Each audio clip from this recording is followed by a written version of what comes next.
please welcome Jenine Cranston, Rob Sewell, Joshua Charles, Jason Edge, Steve Lerche, Alistair Palmer, and David Milton.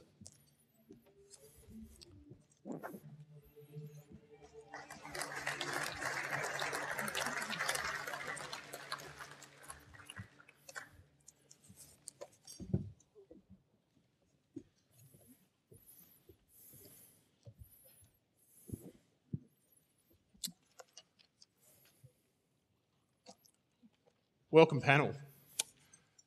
So this morning we'd like to run through some key questions for each sector. I'd like to start with, and in the context of what you've just heard about the global environment and the local environment, I'd like to start with the office sector. Specifically around, to Rob Sewell, what has been driving investment activity in the office space recently? Well, Steve, I think the interesting thing I saw this morning is that the graphs that Nick and yourself are putting up is matching with what's happening on the street. It's all about demand for prime real estate. It's all about the best. Everyone wants the best assets at the moment. And the trends for this year, we've had $2.5 billion worth of transactions in Sydney. Obviously, Barangaroo's distorted the figures with $2 billion, but it's all about prime. But the big issue that we see is very much these investors getting these assets. The foreigners last year absorbed 59% of the stock, and they're still very keen to invest in Australia, but they've got real competition now. Last year we saw the REITs selling assets to fund share buybacks. They've stopped doing this. They're now an acquirer of stock. They now see some strength in these markets. Their cost of capital's down and the cost of debt's down. So it's all about getting set. So the focus is going to be very much on the secondary markets, where the REITs will continue to sell assets. They're very much non-core. We've got a lot of the closed-end funds looking to sell out of assets. However, that market and the pool of buyers is thin. I think the best example we saw was really seeing 20 Martin Place last year, which we sold for $95 million. We had 19 offers. This year, we put up a similar asset, 6 to 10 O'Connell Street. We had only 6. These investors looking for secondary stock are 5-year holders. So they're very much fixated on what's going to happen over the next 5 years. They're concerned with leasing costs, tenant retention. They're working out letting voids. And they're even saying to us, look, can we sell this in 5 years? And what price will we achieve? So it's all, what this is doing is actually creating a price gap right now. So for secondary, we're seeing probably about a 5% price gap. We actually found an investor who's been very active in this sector, made $1 billion worth of offers over the last 4 months, and they haven't bought anything. So I think our issue confronting us is if this sentiment changes and some confidence in the leasing market comes through, we'll see more activity. Thanks, Rob. Just on that issue then, let's talk about leasing market conditions. There's a graph that I've just put up there that shows that over the last 5 years there's been very little growth in employment in the Sydney CBD across finance and other industries, and that most of that growth's come through property and probably largely business services. But Jenine Cranston, what are we actually seeing around the leasing markets and the risks attached to that? Well, Steve, big question. The lack of employment demand is a critical factor for Sydney CBD. Your graph here certainly shows that property and business services is faring well, and that's certainly what we're seeing on the ground. Of that component, that includes legal, accounting and insurance. 2012, indeed the last 12 months, has seen strong demand from legal, and there have been a good number of players in the market. Finance has been absolutely nowhere to be seen. The big players have locked down, but the organic growth that Sydney has been traditionally backed by is nowhere to be seen. Now, that's not likely to change in the next 12 months or indeed the next 24 months.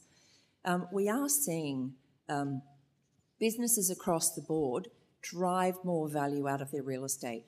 The trend to ABW workplaces and other flexible workspaces has been something that we don't see as a short-term trend. Rather, We see that as a shift in business operation, and because these workspaces are so desirable, they're also fundamentally sound at attracting and retaining staff. The other thing I would say is a lot of conjecture over Barangaroo, and while that will create a good deal of stock in the future, the backfill space comes from right across the city.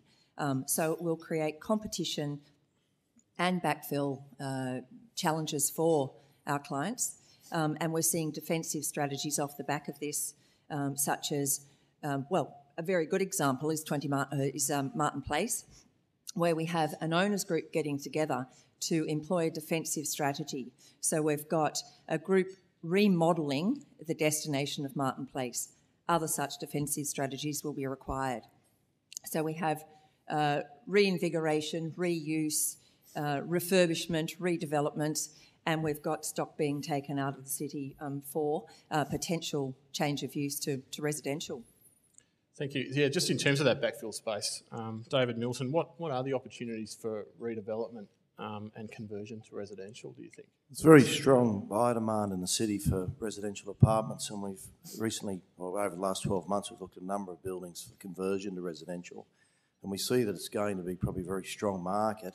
One of the issues has been the lease profile on some of the buildings where the staggered end lease dates has caused problems in being able to free up the assets for conversion. Who do you think is likely to drive the conversion activity? Well, both local and offshore developers. We've been fielding more inquiry offshore from developers wanting to buy into the city market. They're particularly interested in the CBD and the larger development sites. And then there's a large number of local developers that are actively looking for sites in the city. Okay, just turning to, change of pace, let's turn to industrial. This is a map of industrial regions across Sydney with some relevant metrics.